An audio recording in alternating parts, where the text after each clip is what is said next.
महाठग सुकेश के आरोपों पर कहानियों की किताब लिखी जा रही है। सुकेश के बहाने चुनावी दांव चले जा रहे हैं। घोटाले के इर्द गिर्द बुनी जा रही कहानियों में एक तरफ आम आदमी पार्टी है तो दूसरी तरफ बीजेपी,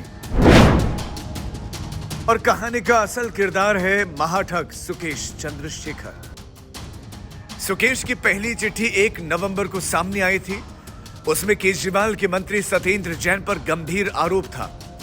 सुकेश ने एलजी को लिखी चिट्ठी में इल्जाम लगाया था कि राज्यसभा की सीट देने के लिए आपको 50 करोड़ दिए।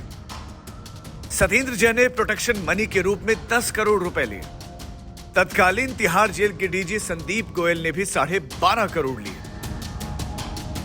मंडोली जेल से महाठग सुकेश चंद्रशेखर का यह महाधमाका था। इन खुलासों के महज 4 दिन बाद ही उसी जेल से एक और धमाका सुकेश ने कर डाला। सुकेश चंद्रशेखर ने मंडोली जेल से अपने हाथों से लिखी चिट्ठी वकील के जरिए मीडिया को जारी की।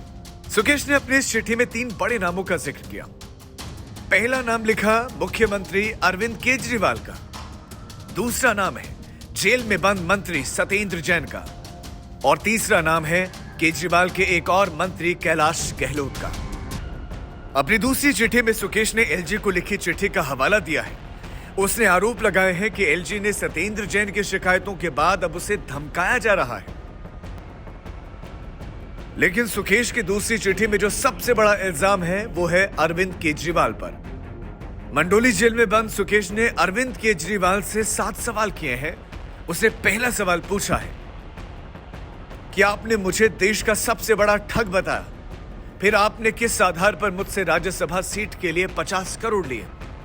दूसरा सवाल, केजरीवाल जी आपने मुझे 20 से 30 लोगों से सीट के बदले 500 करोड़ जुटाने को क्यों कहा।